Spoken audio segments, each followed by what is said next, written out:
Before the guns fell silent on the 11th hour of the 11th day of November, 1918, there was a signal. Not a flare, not a runner sprinting through the mud, not a pigeon released from shaking hands, but a voice, crackling and thin, travelling down a copper wire buried beneath the most devastated earth in human history.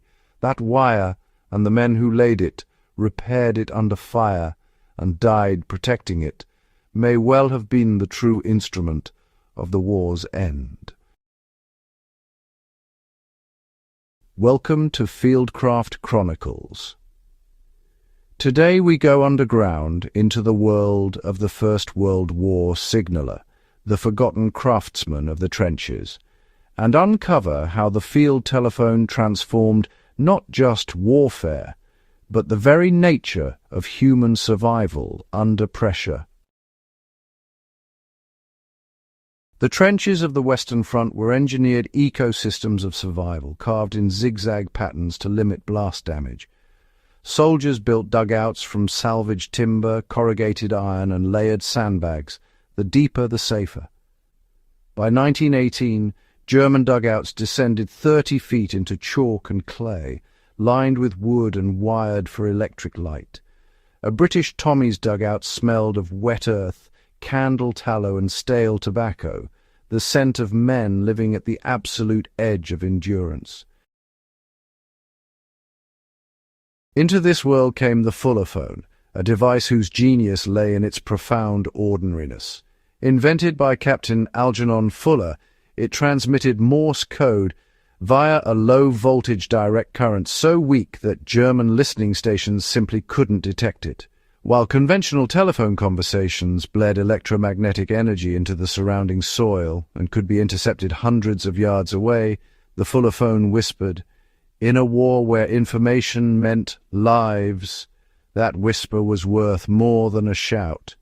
Signallers operating these devices were among the most technically skilled soldiers in any army, soldering joints with makeshift tools, splicing cable in freezing shell craters, transmitting Morse code while artillery detonated meters away.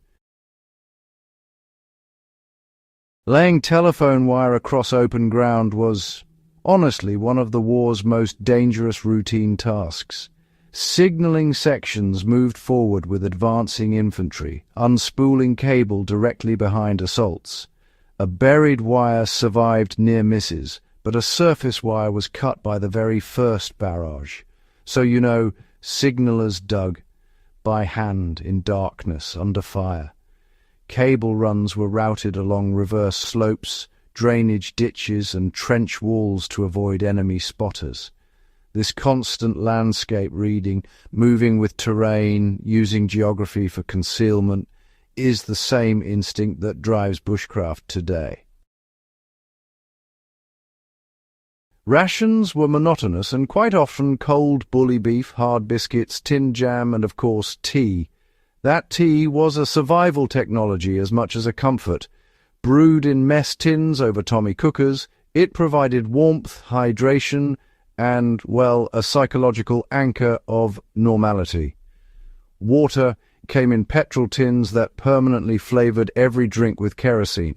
Shell craters filled with contaminated groundwater.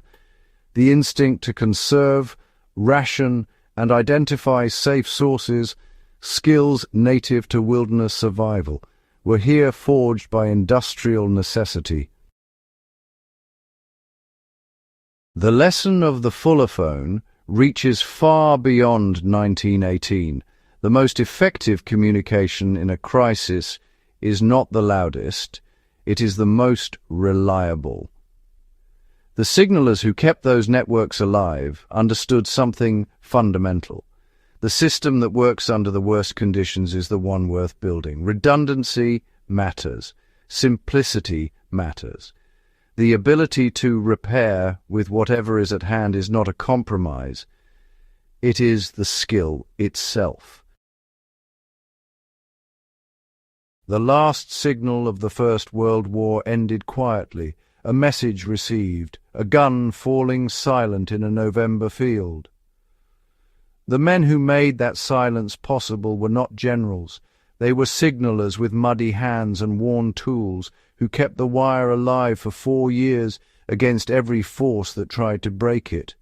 Their resilience is the spirit of this channel, proof that survival is not an abstract virtue but a practical skill earned by ordinary people who refuse to be defeated by circumstance. If this episode moved you, share it with someone who values history, self-reliance, and the art of survival. And if you haven't already, subscribe to Fieldcraft Chronicles, because, honestly, the stories that matter most are the ones almost no one is telling.